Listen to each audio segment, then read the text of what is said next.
हरे कृष्णा। आप सभी को पद्मिनी एकादशी की बहुत सारी शुभकामनाएं। परम भगवान श्री कृष्ण की कृपा आप और आपके परिवार पर सदैव बनी रहे, यही प्रार्थना करते हैं। आज कोई साधारण एकादशी नहीं है।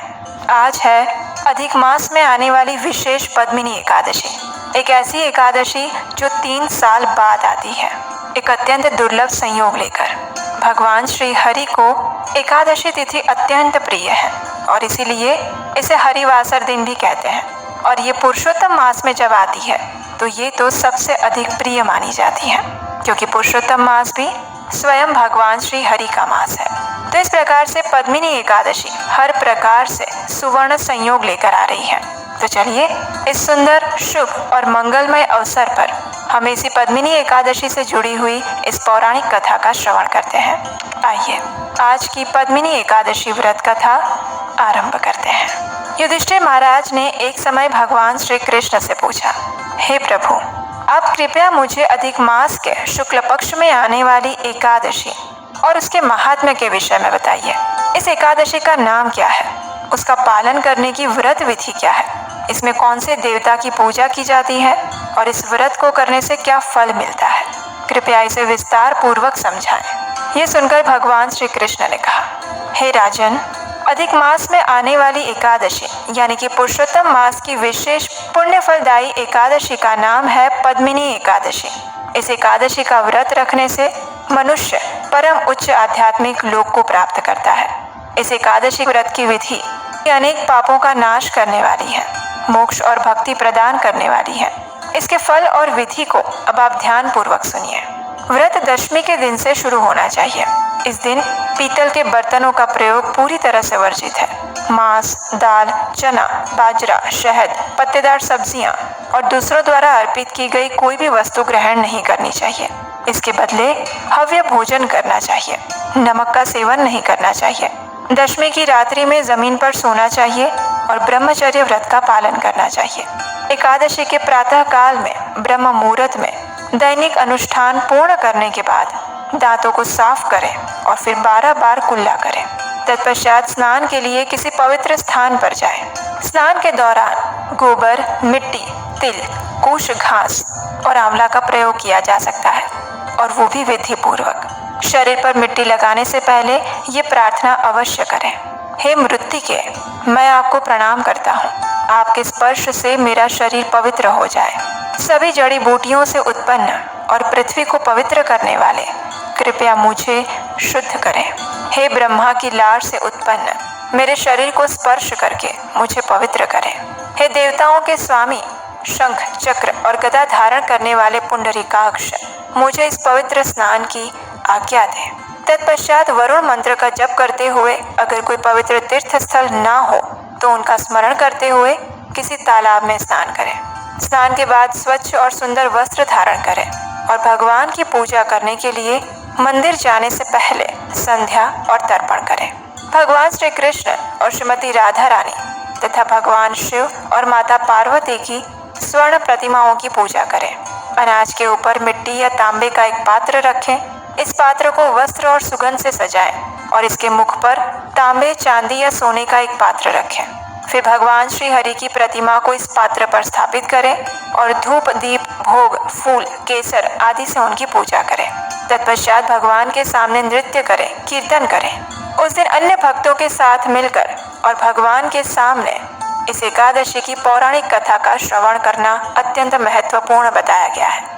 अधिक मास के शुक्ल पक्ष की पद्मिनी एकादशी का व्रत बिना जल के करना चाहिए। अगर किसी व्यक्ति में भोजन के बिना रहने की शक्ति ना हो तो वे जल या एकादशी व्रत वाला भोजन लेकर भी व्रत रख सकते हैं। रात्रि में जागते हुए नृत्य और गीत के माध्यम से भगवान का स्मरण करना चाहिए। प्रत्येक प्रहर में भगवान श्री हरि को प्रणाम करें। प्रथम प्रहर में देवता को नारियल अर्पित करें, दूसरे में बिल्व फल, तीसरे में सीताफल और चौथे में सुपारी और संतरा अर्पित करें। ऐसा माना जाता है कि प्रत्येक अर्पण के साथ असाधारण लाभ प्राप्त होते हैं। प्रथम प्रहर में अग्निहोत्र, दूसरे में वाजपेयी यज्ञ, तीसरे में अश्वमेध यज्ञ और चौथे में राजसू यज्ञ करने के समान फल मिलता है। ये व्रत अद्वितीय माना जाता है। एकादशी का व्रत रखने से सभी तीर्थ यात्राओं और पवित्र अनुष्ठानों के संयुक्त फल के बराबर लाभ प्राप्त होते हैं। अपने आध्यात्मिक कर्तव्यों को पूरा करने के लिए सूर्योदय तक जागते रहना चाहिए। फिर स्नान के बाद ब्राह्मणों को भोजन कराना आवश्यक है। भगवान की मूर्ति सहित सभी वस्तुएं उन्हें अर्पित करनी चाहिए। जो लोग भगवान की पूजा करते हैं और निर्धारित विधि से व्रत रखते हैं, उन्हें अवश्य ही आशीर्वाद प्राप्त होता है। इस संसार में अनेक सुखों का भोग करने के बाद अंत में वे भगवान हरि के धाम में जाते हैं। हे राजन, मैंने आपको एकादशी व्रत की संपूर्ण विधि समझाई है। अब आप उन लोगों की कथा सुनिए जिन्होंने श्रद्धा पूर्वक इस पद्मिनी एकादशी का व्रत रखा था। ये सुंदर कथा महर्षि पुलत्स्य ने नारद मुनि को सुनाई थी। एक समय कार्तवीर्य अर्जुन ने रावण को अपने कारागार में बंदी बना लिया था। महर्षि पुलत्स्य ने कार्तवीर्य से रावण को मुक्त करने का अनुरोध किया। नारद मुनि ने महर्षि पुलत्स्य से प्रश्न किया, हे महर्षि, कार्तवीर्य ने शक्तिशाली रावण को कैसे पराजित कर लिया, जिसने इंद्र सहित सभी देवताओं को पराजित कर दिया था? कृपया विस्तार से बताइए। तब महर्षि पुलत्स्य ने कहा, हे नारद, सर्वप्रथम कार्तवीर्य के जन्म की कथा सुनो। त्रेता युग में महिष्मती नगर में कार्तवीर्य नामक राजा का शासन था। राजा की 1000 पत्नियां थीं, लेकिन उनमें से किसी ने भी उसे राज्य का उत्तराधिकारी बनने योग्य पुत्र जन्म नहीं दिया था। हताश होकर राजा ने अनेक ब्राह्मणों को, विद्वानों को आदरपूर्वक आमंत्रित किया और पुत्र प्राप्ति की आशा में अनेक यज्ञ किए, लेकिन फिर भी उनके सारे प्रयास विफल रहे।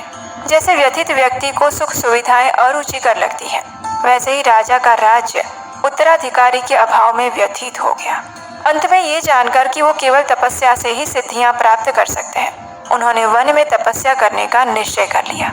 उनकी एक पत्नी राजा हरिश्चंद्र की पुत्री प्रमदा अपने वस्त्र और आभूषणों को त्याग करके गंधमादन पर्वत पर अपने पति के साथ साथ चल पड़ी। वहां उन्होंने 10,000 वर्षों तक तपस्या की, फिर भी उन्हें सिद्धि प्राप्त नहीं हुई। कठोर तपस्या के कारण राजा का शरीर मात्र कंकाल रह गया था। उनकी ऐसी दशा देखकर प्रमदा श्रद्धा से परिपूर्ण होकर ऋषि अत्रि की पत्नी देवी अनसुया के पास जाती है और फिर उनसे पूछती है, हे माता, मेरे स्वामी 10,000 वर्षों से तपस्या कर रहे हैं, फिर भी भगवान प्रसन्न नहीं हुए। इसी कारण मैं पुत्र को जन्म नहीं दे पा रही हूँ। इसका क्या कारण हो सकता है? प्रमदा का प्रश्न सुनकर देवी अनसुया ने कहा, हे पुत्री, अधिक मास में जो 36 महीने बाद आता है, 2 एकादशियां होती हैं। शुक्ल पक्ष की एकादशी पद्मिनी कहलाती है और कृष्ण पक्ष की एकादशी परमा कहलाती है। इन दोनों ही एकादशी का व्रत रखने से, रात्रि भर जागरण करने से तुम्हें भगवान से पुत्र प्राप्ति अवश्य होगी। तत्पश्चात देवी अनसुया ने व्रत की संपूर्ण विधि उसे समझाई। रानी प्रमदा ने एकादशी का व्रत रखा और देवी अनसुया द्वारा बताई गई विधि का पालन करते हुए रात्रि में जागरण किया, कथा कीर्तन किया और भगवान के नाम का जप किया। भगवान विष्णु उनके प्रयासों से बहुत प्रसन्न हुए और उन्हें वरदान देने की इच्छा व्यक्त की। रानी प्रमदा ने निवेदन किया, हे प्रभु, कृपया मेरे पति को ये वरदान दीजिए कि उन्हें एक सुयोग्य और श्रेष्ठ पुत्र प्राप्त हो।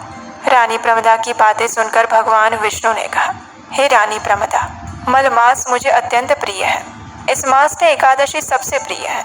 आपने विधि पूर्वक एकादशी का व्रत धारण किया, रात्रि में जागरण किया, इसलिए मैं आपसे अत्यंत प्रसन्न हूँ। फिर भगवान विष्णु ने राजा की ओर देखकर कहा, हे राजन, जो भी वरदान आप चाहें मांग सकते हैं, क्योंकि आपकी पत्नी ने मुझे अत्यंत प्रसन्न किया है। भगवान के दिव्य वचन सुनकर राजा ने कहा, हे प्रभु, कृपया मुझे वो श्रेष्ठ पुत्र प्रदान कीजिए जो सभी द्वारा पूजनीय हो, देवताओं, राक्षसों और मनुष्यों के विरुद्ध अजेय हो, सिवाय आपके।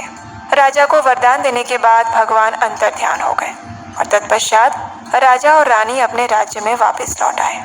कुछ समय बाद रानी ने कार्तवीर्य अर्जुन नामक पुत्र को जन्म दिया और वो भगवान श्री हरि को छोड़कर सभी के विरुद्ध अजेय था। इसीलिए कार्तवीर्य अर्जुन ने रावण को भी परास्त कर दिया था और ये सब कुछ पद्मिनी एकादशी व्रत का पालन करने का फल था। और ये कथा सुनाने के बाद महर्षि पुलस्त्य वहां से चले जाते हैं।